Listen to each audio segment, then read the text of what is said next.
Yay. Hello. Good morning, Yvonne. Good morning.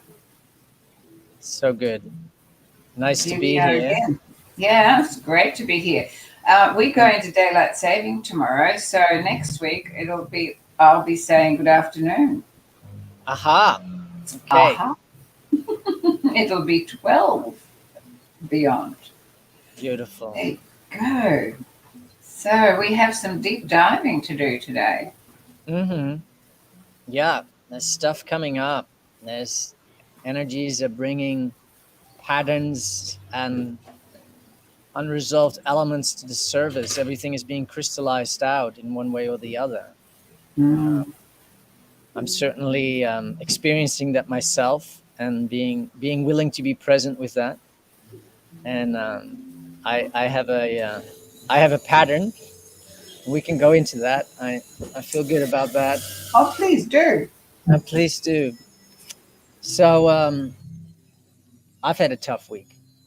I've had a tough week being torn in between the heart of everything that I know and the heart song of where I want to be and the silky fantasies of the new earth, as I wrote about it in our Brave New Life community newsletter, and then the embodiment of that and what that actually does in terms of trying to really attune and align with that energy and feeling in a weird way almost like compulsed to do a lot of head stuff, um, work on tech elements that just really aren't bringing out my joy, and um, doing things for other people to assist them progressing what is relevant for them,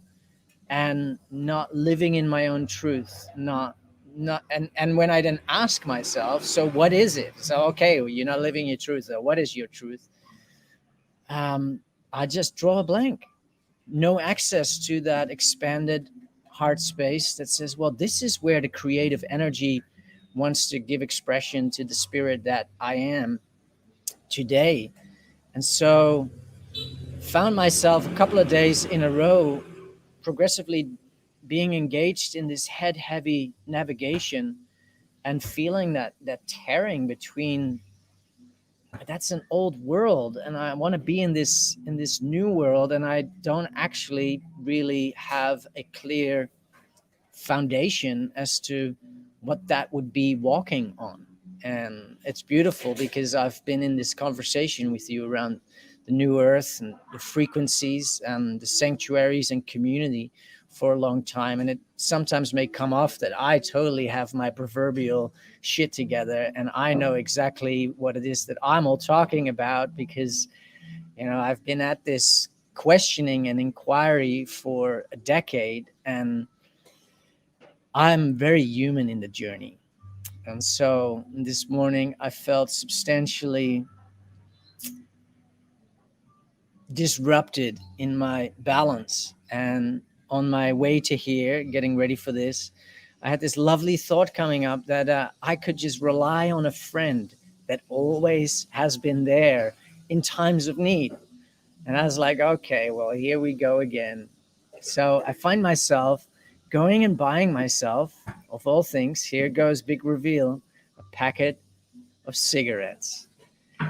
The irony is that when I brought the packet of cigarettes to wherever I am sitting now,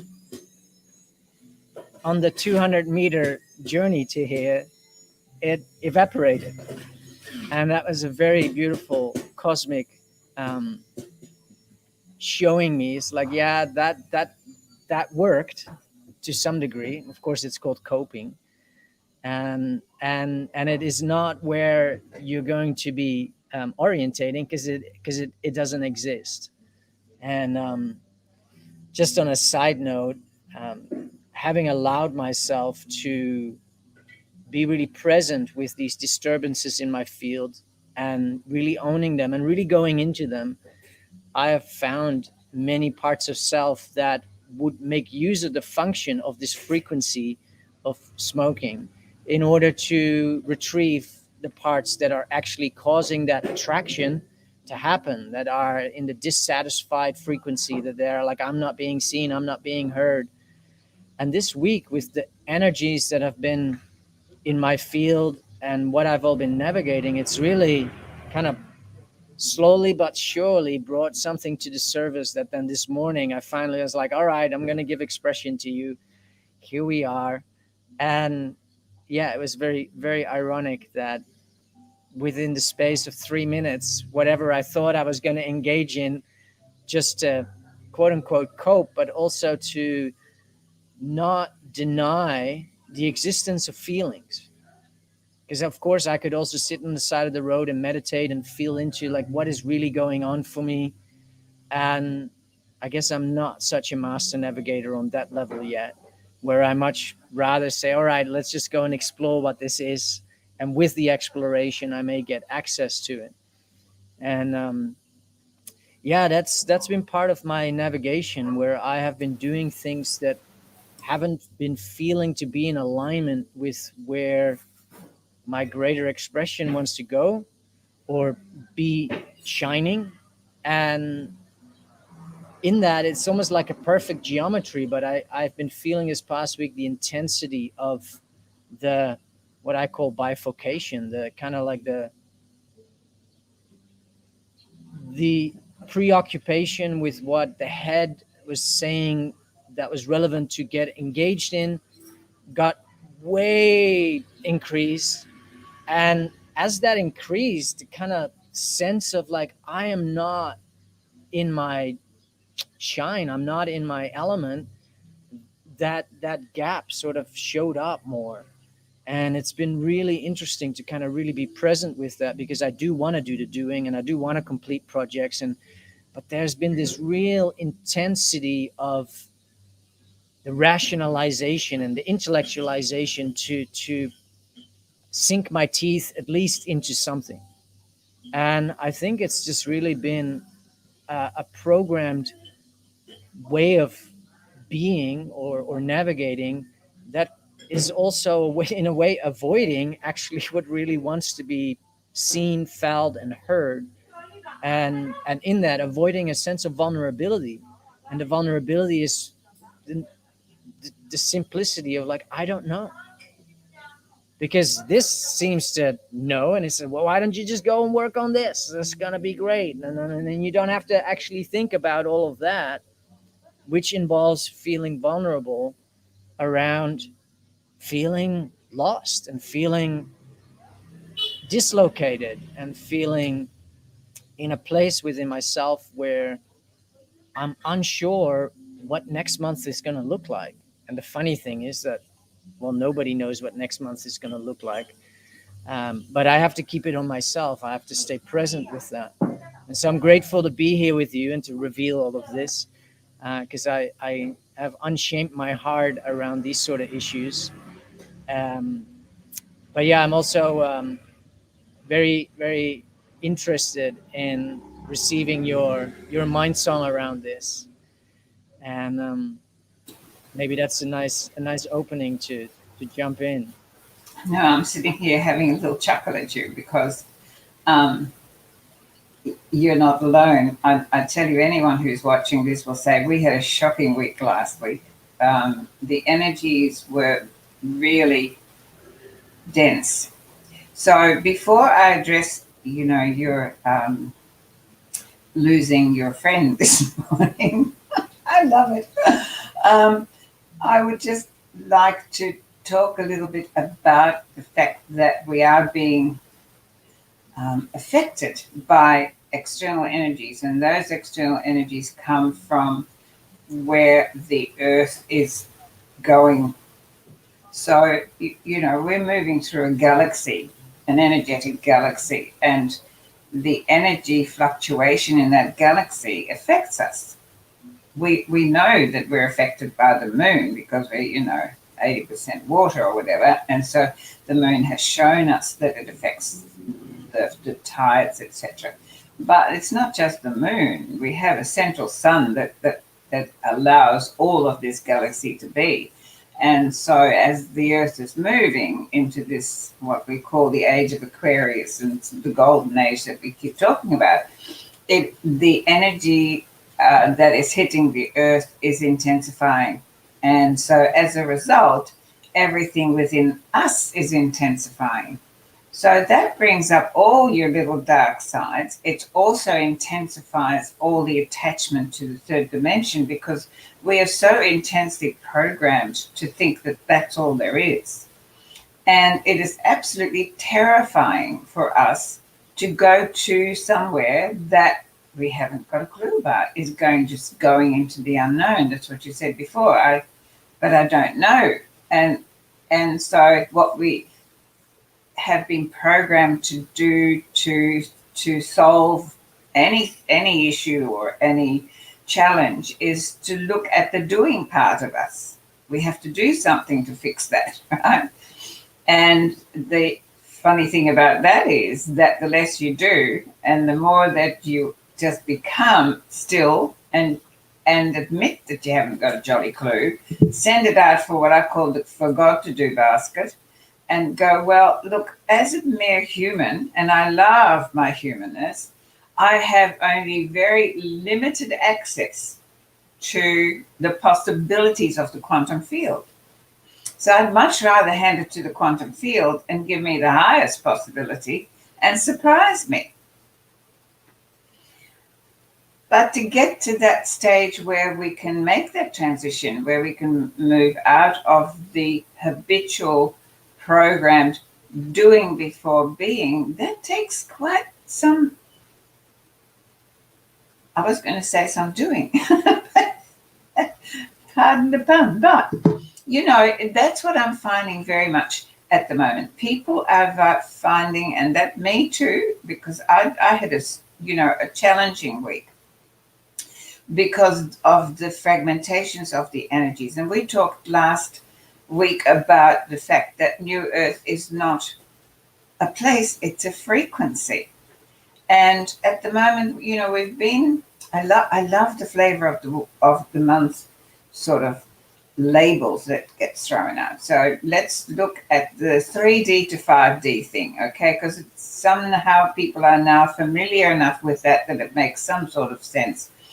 And all that means is that 3D is a lower vibrational frequency that's still attached to the solidity of the vibration, so to form, as where the 5D is no longer attached to that. In a way, what I'm just getting is that we learn to play with it, so that we know who we are pure energy, and we can actually play with creating form, as we're at the moment, we feel trapped by form. So that transition of going from the solid to the more fluid is, again, that's this bridge that we need to move across.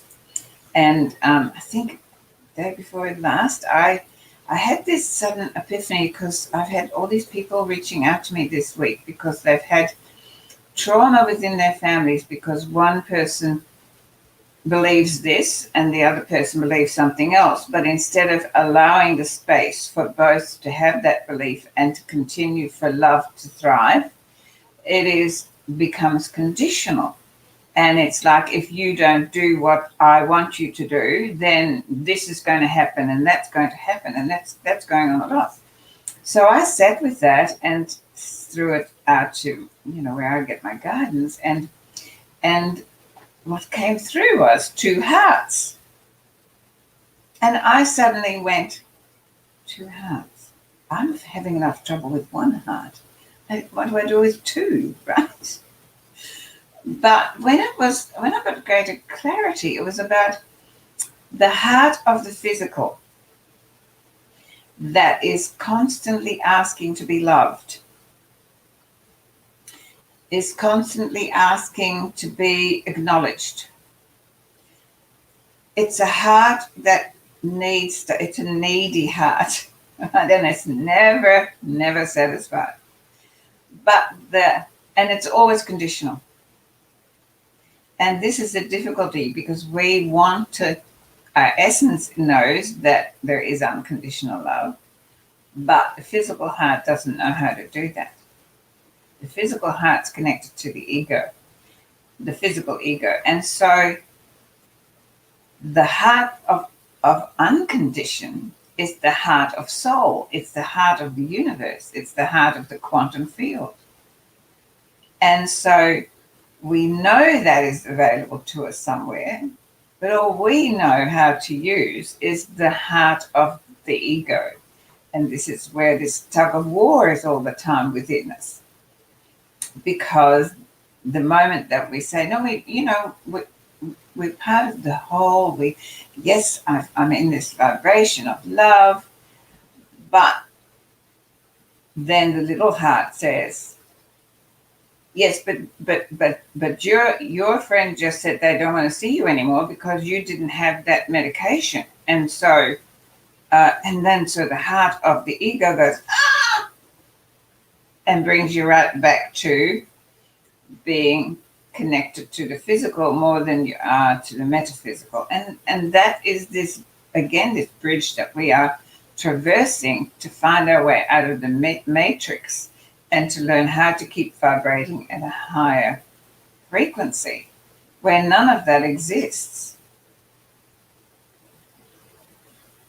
All right, you play with that for a while. So nice. Yeah, I love the little heart, how you described that. And in the little heart there lives all the hopes and all the dreams. But they, for my in my own experience, that little aspect heart of me ha- has that awareness of what is possible and what it should be, but the should comes from a place of woundedness, a place of story, a place of the unresolved. And you and I have gone into that substantially, and I've done a lot of work on my heart. I'm really seeing it as a home space within myself, and it was rather closed off. And how do I keep my heart open? Because I've been really practicing this unconditional love for quite some time, and my little heart would shut everything down. I would terminate constellations or get into a harsh frequency or feel hurt when somebody is saying something that isn't feeling like that little space of me is actually being seen, held, loved, accepted for what it is, but it feels again judged. And it's interesting to be in the torn place between what, from a innate place and an innate awareness about unconditional love and the frequency of acceptance, and the roadmap that I have also intellectually around that, on how to come into that and how to stay with that. And at the same time, that little heart and the little dents and the little wounds that are still there, they are definitely being able to be poked at because they still exist. And it's that merging and the blending them together, really for me has been a dissolving of all those little hurt places within myself in order to actually live in that expanded space. And I've come to learn that it's really a process. It's really something that doesn't just happen overnight. Sometimes it does feel like, wow, I had this amazing transformative experience. And then a week later, it seems like my little hurt heart is still a little hurt heart.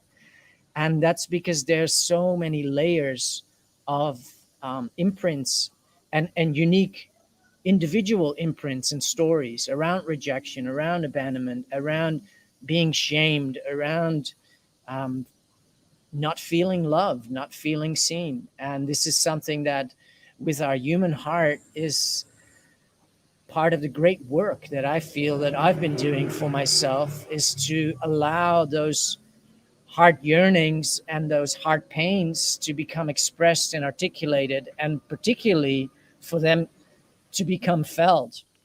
And if anything, during this time, all of that is being accelerated. And if it wasn't enough for the draconian powers that be to kind of, tighten the intensity of the factor of repression and making. I'm not experiencing it in my own life based on where I live, but I pay enough attention to the world outside of myself to recognize that it's a shitstorm out there. And coming myself from Australia, I keep a little bit of a close look on is what is unfolding. And by just witnessing what's going on, I get to find my own disparity in my own little heart, because I'm witnessing the injustice and the irrational need for making choices in people's lives, and the separation and the segregation that causes.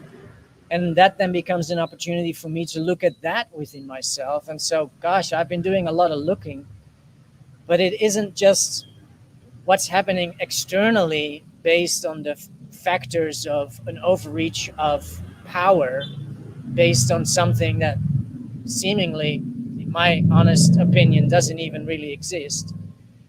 Um, it's actually underneath that, there's a driving energetic push that some people call ascension, or some people call acceleration. Anybody familiar with uh, the human resonance affecting our human biofield and our consciousness, but really the consciousness of Earth to which we are linked? I see pictures and it's all just like totally maxing out. And so there is an increase happening that I feel is relevant to have a comprehension around, because it can make me be a little bit more easeful on myself. And as I say all of this, I said, I should have done this yesterday when I saw the graphs coming by, like, oh, okay, this is why I'm having a tough week. But instead I was like, oh yeah, okay, sure. It's a shitstorm out there. So yeah, I see that it's both in the external intensifying, and we just only have to go and look at some social media avenues to see that. And that is driven and catalyzed because we are actually being exposed to an increase in photons. And so Mhm. all the wrinkles in the fabric are just becoming more articulated. And they're not just, wrinkles. They are like incongruencies of a tremendous, how would you say that, opposing. It's like the opposite is being brought out because the energy is being increased. And I feel that for me, that is relevant to remind myself of, so that I can be a little bit less hard on myself and don't have to rely on old friends to come and bail me out, which doesn't really bail me out at all. Oh, as you're talking, I get all these downloads coming at me at such a speed, and I'm going, but I can't remember it. I can't remember it. So, but just to share with you what it's like when you surrender to a high vibration, and you have this, what I call the red phone to the quantum field. While you were talking before, my neighbor got out some terrible, very noisy instrument, and I'm just sitting here going, guys, not now. Whatever he's got to do, he can do it later. And so, as you can hear, it's not happening now. But the minute that I take that for granted, he'll be back. So I was sitting here going, okay, so let's address, first of all, the struggle within you, which is the struggle that we all have to go through. And that is the knowledge, the knowingness inside of really who you are. We all have that core signature within us that gets diminished by our programming and our education, as you call it. So, but as you were talking about the little heart and how difficult it was for you to navigate and do all of that, I just got It's not difficult. It's all, I always say it's easy for you to say you haven't got a body. But, and I'm talking to, whatever comes down, and I'm going, okay, but what was being given to me then was that instead of, because if we cannot solve anything that isn't working for us or that doesn't serve us with the same mindset that created it in the first place, or the same heart set, if we're talking about that now.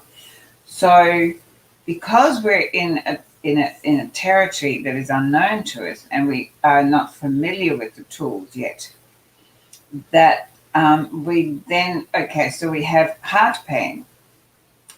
And the only way that we know how to still the heart pain is by the same methodology that created the heart pain in the first place, by saying, well, my heart says I doesn't feel loved, so love me more.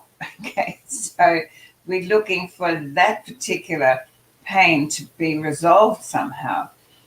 And what really is necessary for us to do and to be is to recognize that the unconditional heart, the unconditional love that we all strive for, which is almost unattainable whilst in the human form at this step, in the third dimensional frequency, it's impossible. We have to lift to a higher realm.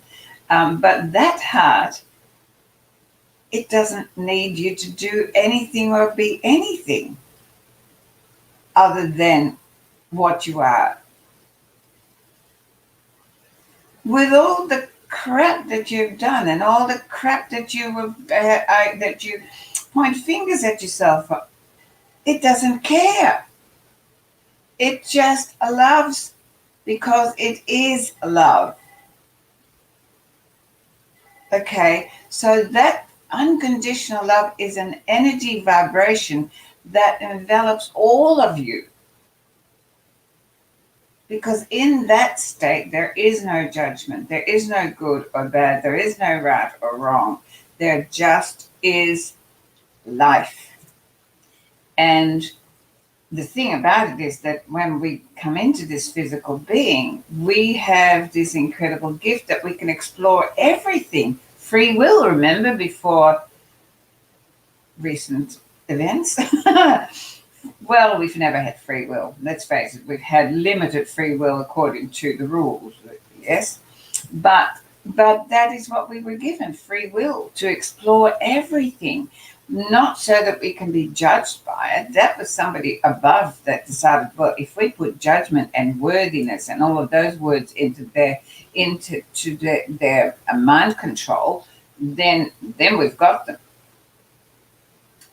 I'm constantly having people who feel they don't deserve because they don't feel worthy. And I'm going, well, that's a word that was certainly done a number on you, but it's only a word.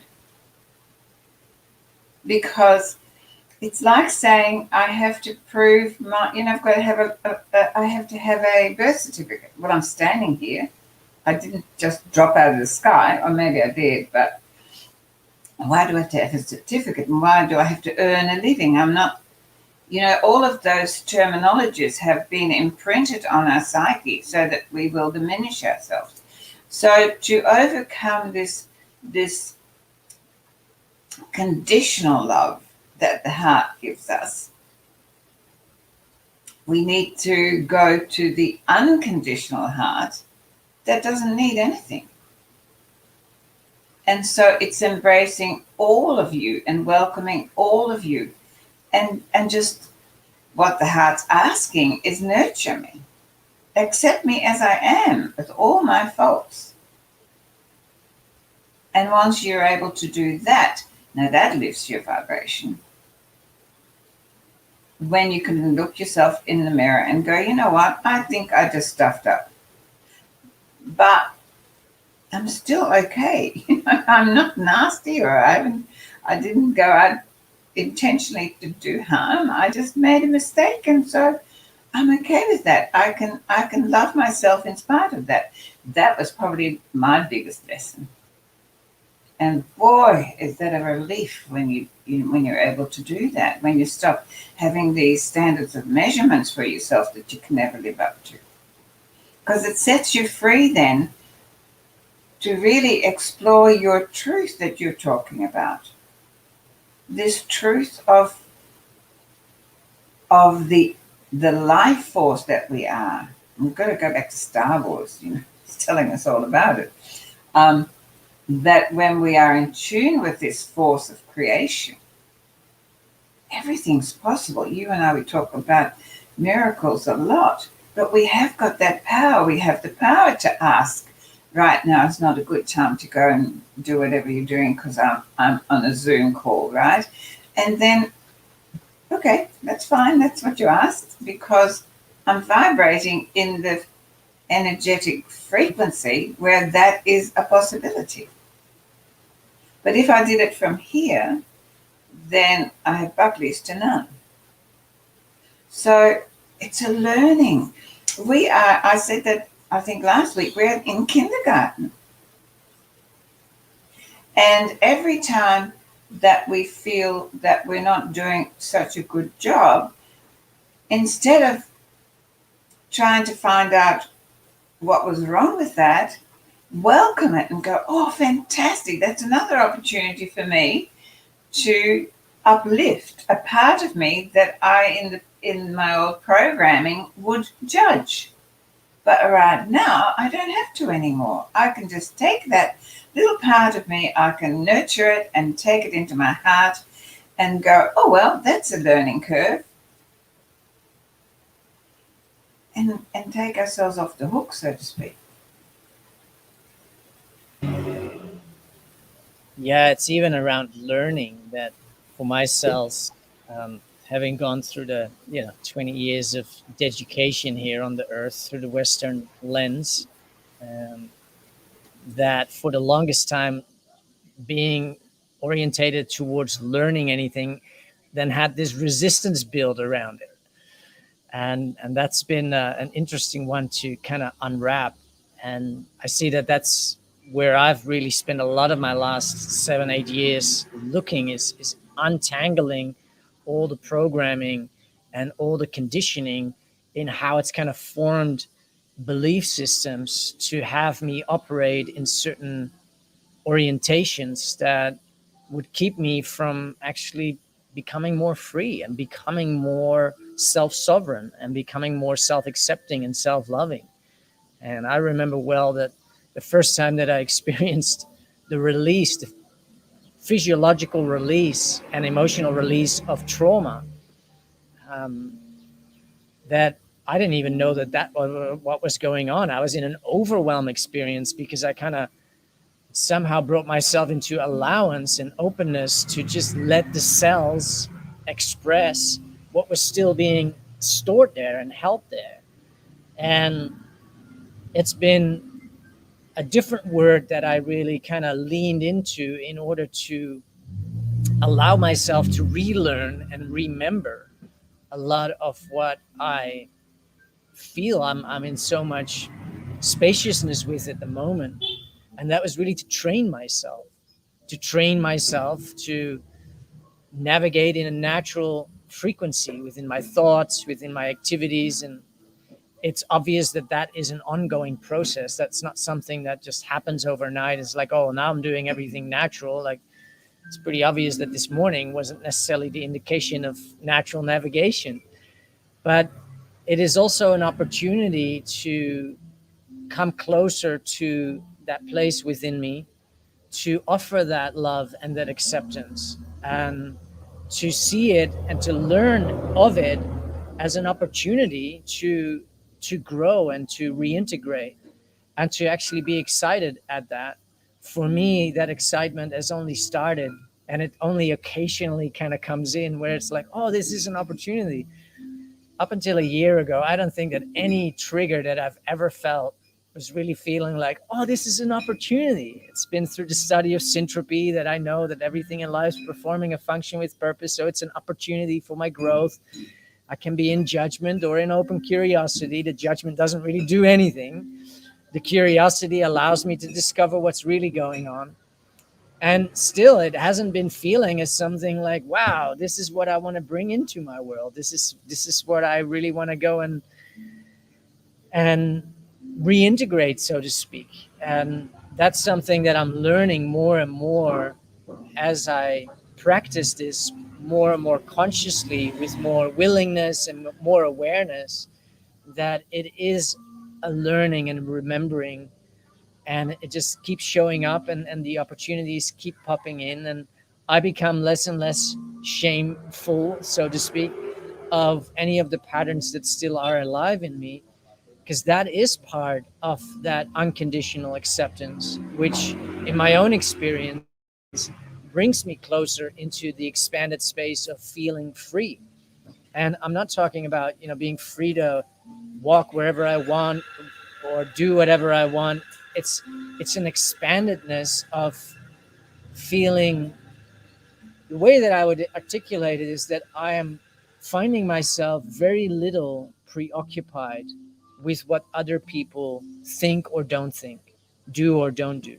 And when I find myself energetically kind of in a little bit of an antagonizing frequency, obsessed or compulsed to figure out why people are doing this, why da, da, da, I already know that it's a story about me.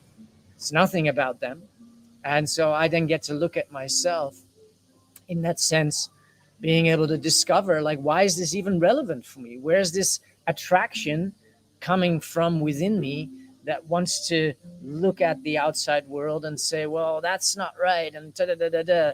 Where do the stories come from? So it's been a continual tracing back. And this past week for me has really felt like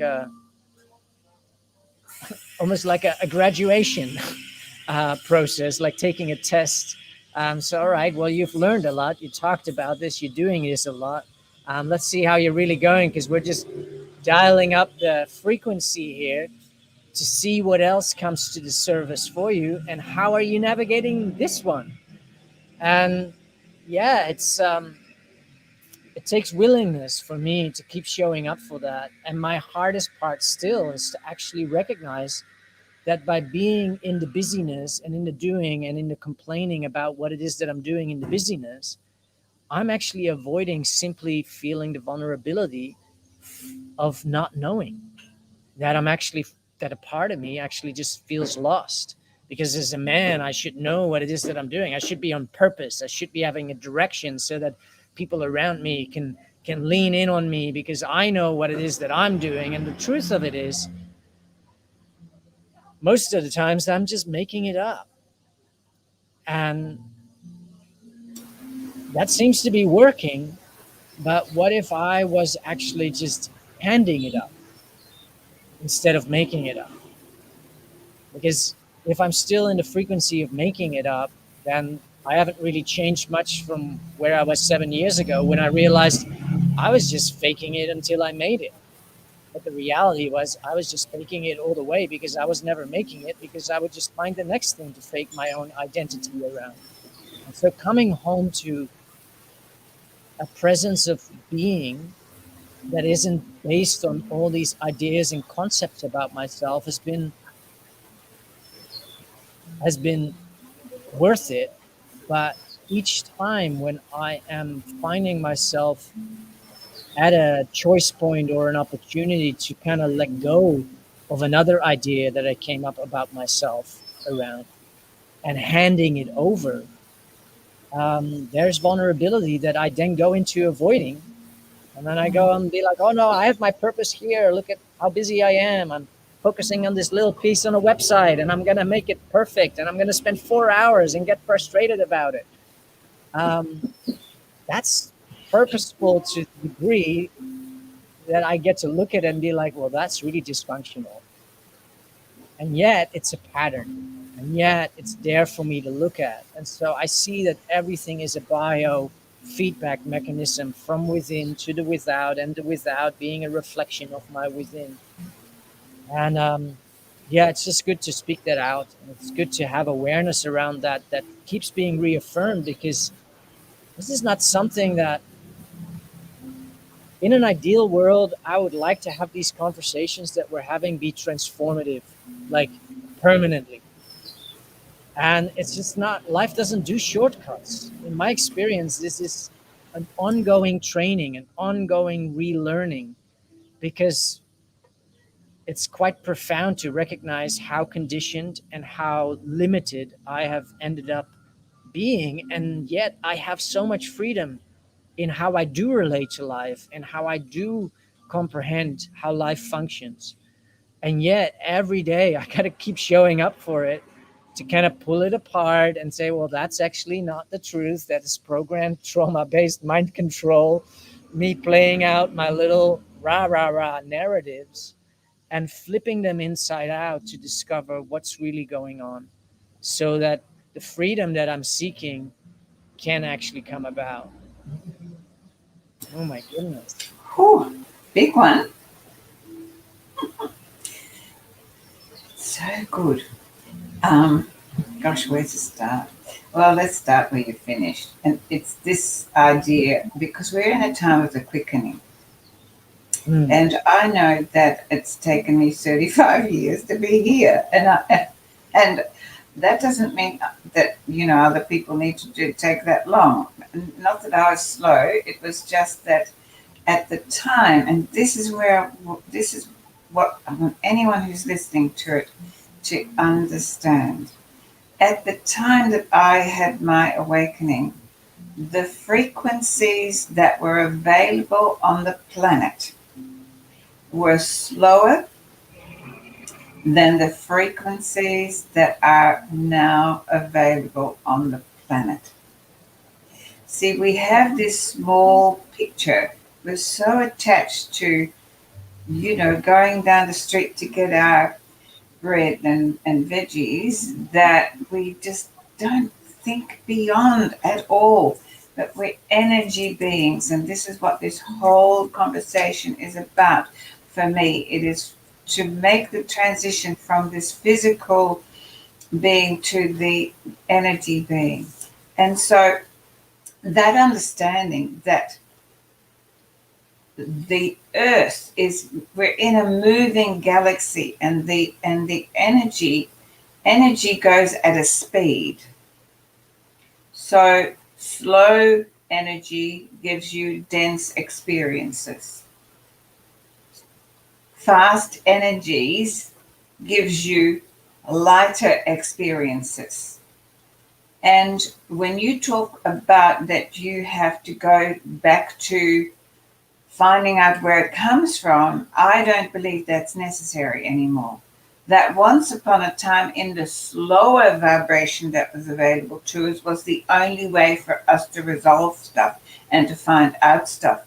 But with the quickening of the energy field that we now find ourselves in, either consciously or unconsciously, it that isn't necessary anymore. What is really necessary is to see it and to go, wow, well, that's something that that doesn't serve me any longer.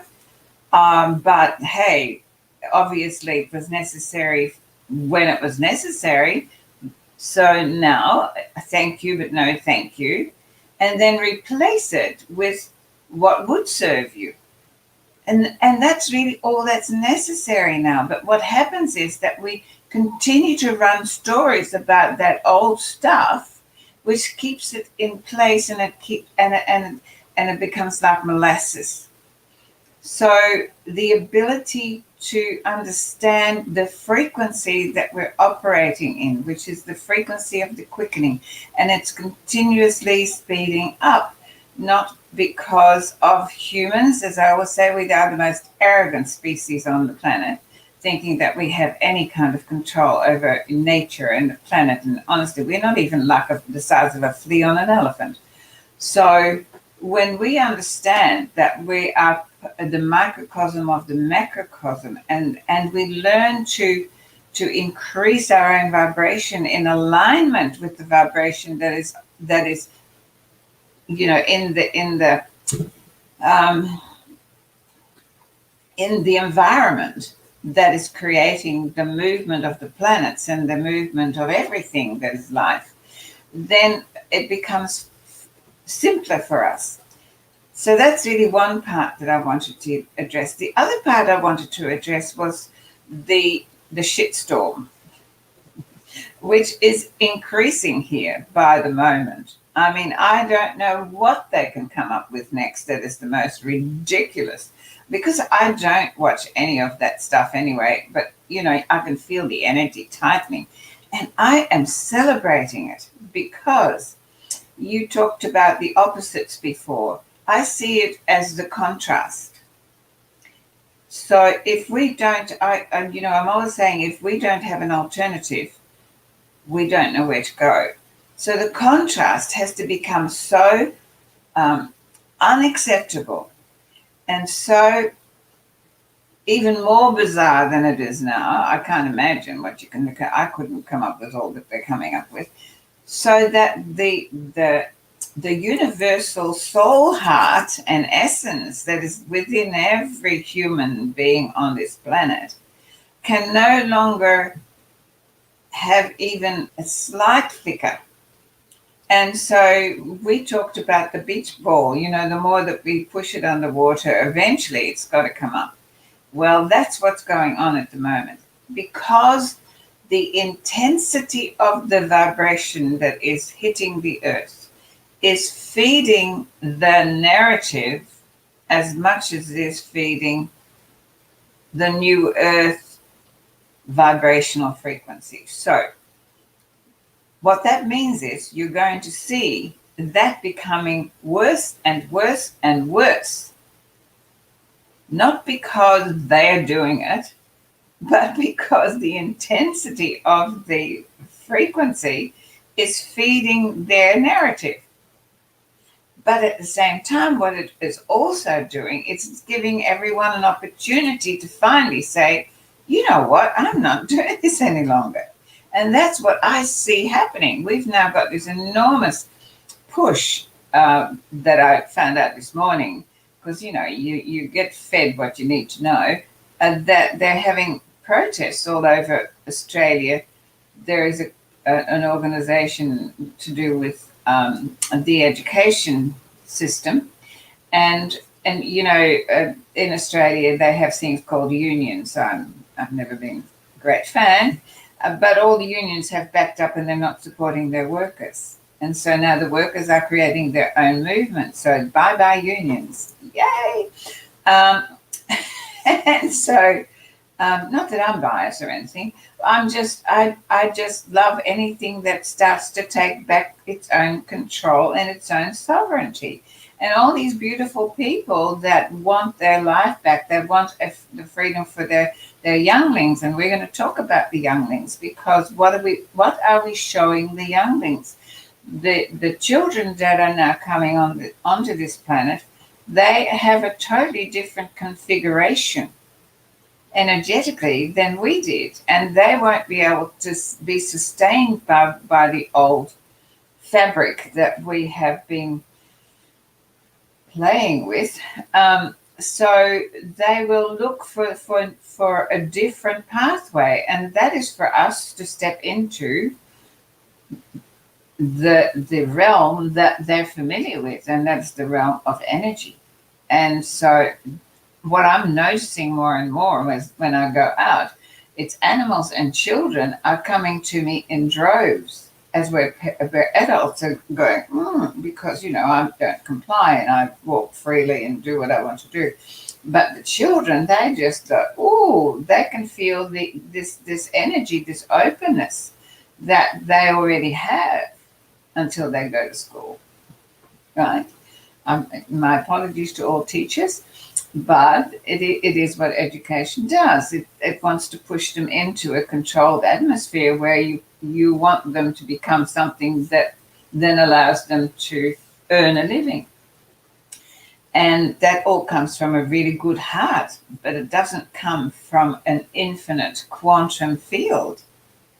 And the vibrational frequency of the new earth is the vibration of this quantum field of all possibilities, where the foundation is going to be living in full expression of our individuated creativity. And not just for when you're at leisure, I'll go and do some painting, or I'm going to do some building furniture, or I'm going to, tinker with my car. No, it'll become the only thing that you will want to do in service of others because it is who you are. And that is where we're moving to. But because we haven't got a construct as yet that people will be familiar with, it's difficult. And it is because of this frequency change that the dark seems to be getting darker and darker, but on the other side, the light becomes lighter and lighter. And the choice is a free one.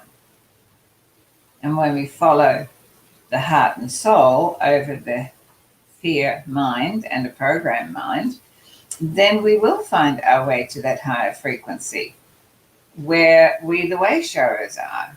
But being a way shower doesn't mean that you've got the answers. It just means that you're what my kids used to call a bush basher. In other words, we're creating the path.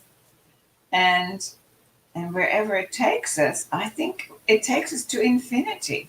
There is no end. You're not going to find, oh, I've got it now. Well, the minute you say that, watch out, because we're never going to get it. And it is that leaping into the void of the unknown in total faith of the whatever you want to call it, that decided to create you. Something decided to create me, besides my parents, but they were the conduit. But the life force decided to create a form in this field of density for what you say, a function and a purpose.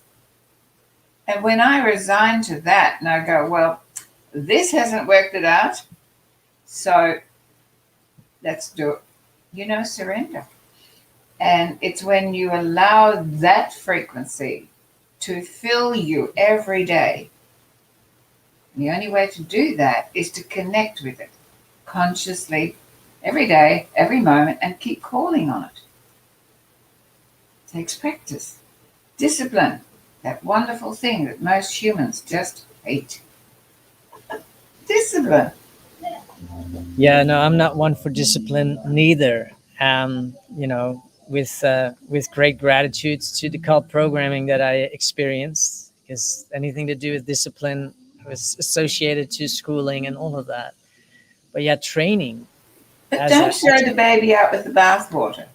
Mm-hmm. Because as much as we call it education, what it has taught us is to become curious, to research.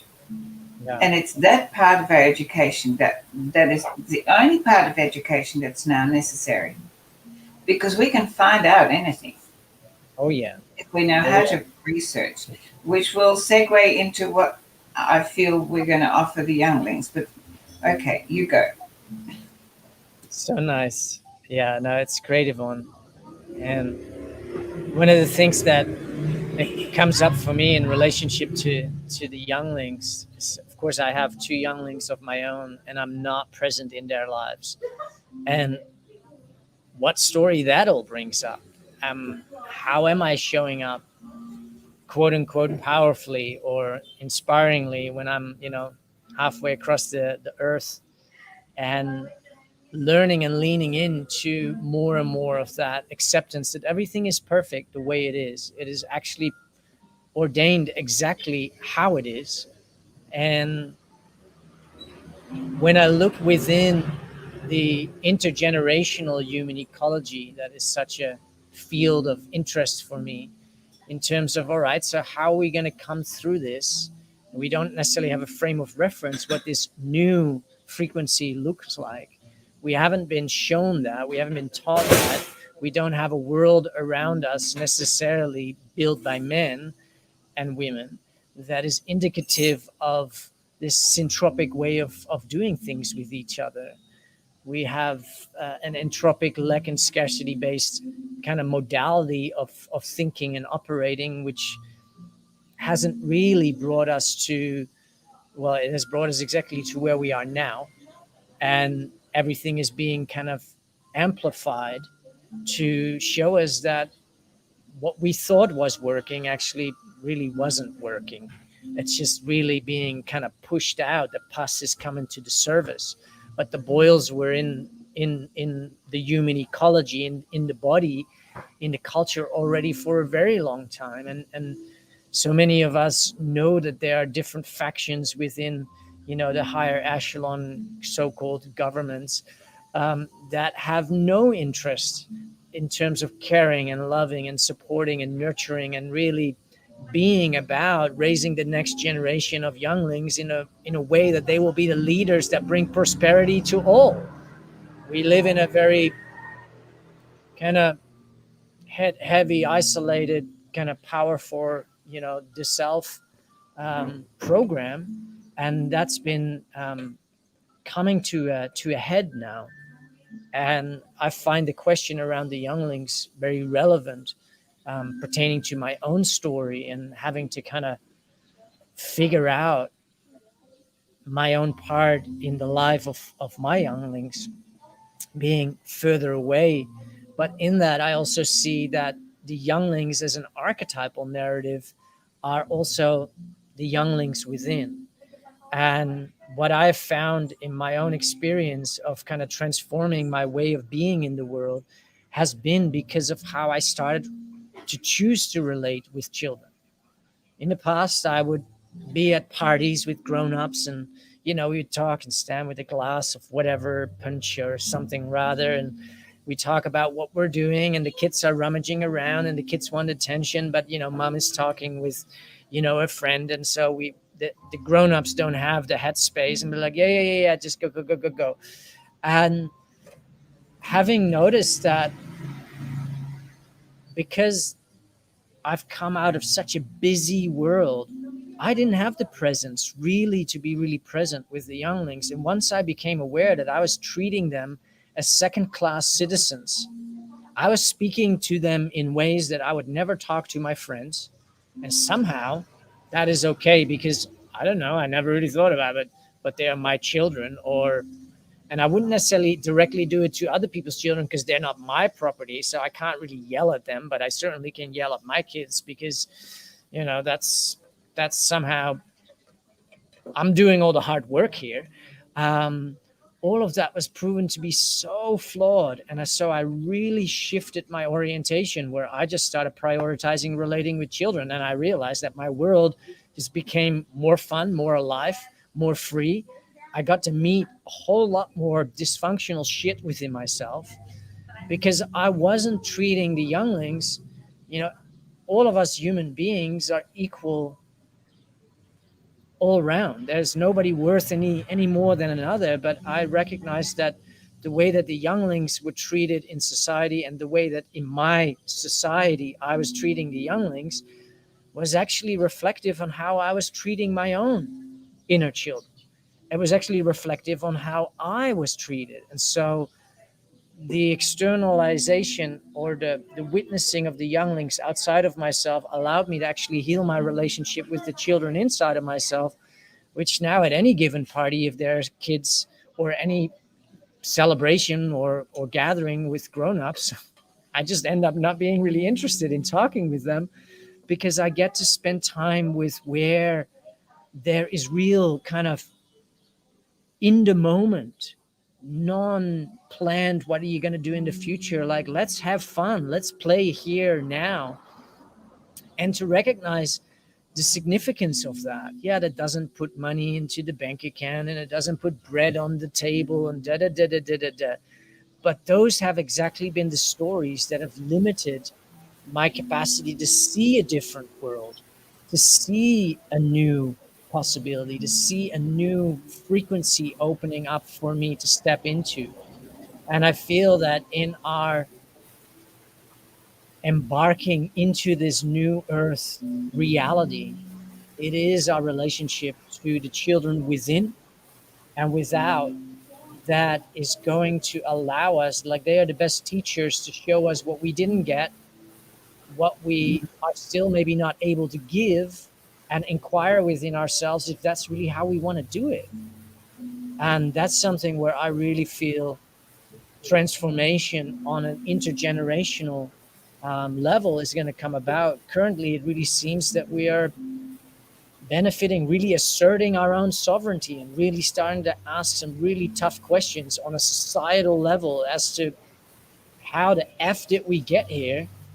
And this is not working. And humans are some of the most, well, they are actually the most creative creatures that I think exist because of our capacity to dream.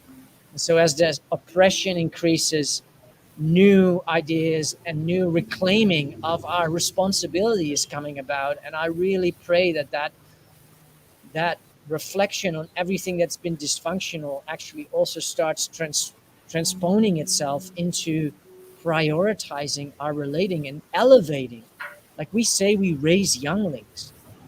Well, I'd like to rephrase that, because what really happened for all of us up until a given point where maybe our parents or some parents started doing unschooling, we were just brought down. We were not raised.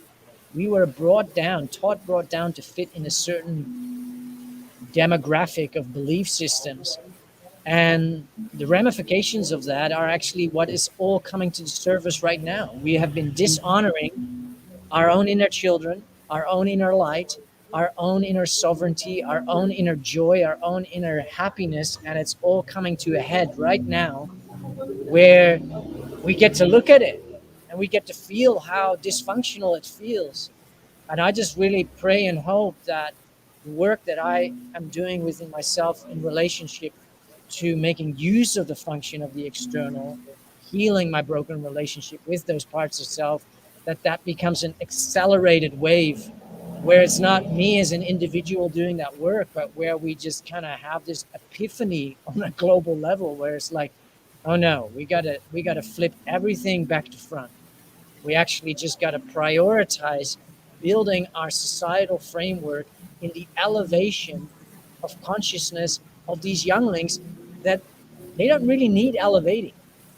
They just need to be given the space to thrive, to blossom, to bloom, and to be the unique expression that they came here to be, as opposed to kind of containing them into a structured form that is all testing for results so that the school can look better in the state level of where the school, blah, blah, blah, blah. It's called the corporatocracy. And so that model has to go and be flipped, in my perspective, if we want to thrive, to a child centered orientation where we're not trying to line up what we can create for them as a way to earn a living later in life. We create a societal framework where we set them up to thrive and allow their uniqueness to really come forth. And that takes a bit, but we're in this current moment seeing a total collapse of everything that really hasn't been working. It's already happening though, because one of the things that I'm noticing is because the schools have closed, all the things that haven't been working for us, such as the schools, the churches, our financial system, our security, they're all falling down. But what is now already rising is wonderful to see. I just, every day I see signs where people are realizing, by being forced to homeschool, that children actually are able to learn more and be more when they are given that space. Um, so yeah, but it's bringing us full circle. It's bringing us back to what we started a few weeks ago, is to go back to the values of the Indigenous and the communities of the Indigenous people, and we are Indigenous somewhere. And this recognition that the children learn by being shown how to be self-sufficient, how to be part of a community, how to share and care, and how to be innovative. They are given the space to explore, and that is really where we're going. We're going back to do those really true values of humanity, and I see it everywhere. I see it when I have a beautiful student who many years ago decided to do homeschooling, and she was a teacher, and wanted to get out of the system. And of course, today I said to her the other day, "Wow, you were a way shower." And she said, "You know, I look at my children today and how they're navigating what's going on out there, and they're so self assured and so absolutely centered in knowing who they are." And that is really what we've taken away from ourselves and from each other and from our children in the past. So things are changing, and the new earth that we're moving into is again, it's like the same as the old earth. We have to learn. We have to, it's trial and error. It's like, okay, but in the old earth, if we made a mistake, we were judged, and we won't go there. And so, but in the new earth, it's just what it's always meant to be. Well, that's one way, it didn't work. There must be a better way. And so, this exploration of the new vibrational frequency is just as exciting as it would have been from the early human species when they first came on this planet and started to explore life in the physical. It is no different. It is just what we're really facing is being courageous enough to let go of the uncomfortable comfort zones that we've become used to, and that because we can't see an alternative, we're not going to let go of until it just becomes untenable to stay there. And that's what this heightened energy field is doing to us. It's giving us a greater opportunity of contrast. Well, if we keep doing this is what you're going to have to experience. But if you then just maybe move over here, then you might feel better. Yeah, and that is really where we're at. And it's an ongoing journey. Just because you arrive one day and go, oh, yes, I'm able to feel my universal heart, and I'm connected to source, and I'm doing all of these things, that you don't have challenges. That the only way that life can expand is through contrast and through having something to push off against. It's just that you have tools to be able to navigate in a different manner. Yeah. Boy, So good. Just putting the link in here of the email that went out yesterday to the Brave New Life community, and where I wrote briefly about the silky feeling fantasies of the new earth, yes, and how that ties into the conversation that we had last week, which I'm uploading on the podcast location, so people can just easily listen to that while walking in the park. They don't have to be screen bound, so to speak. So good, Yvonne. it's a beautiful journey. Yeah. We make it more difficult than it needs to be. Mm. Um, Follow your heart, and if we do that, and when I say heart, follow our humanity. It's not human to be subjugated to something that is obviously not for our highest good. Mm-hmm.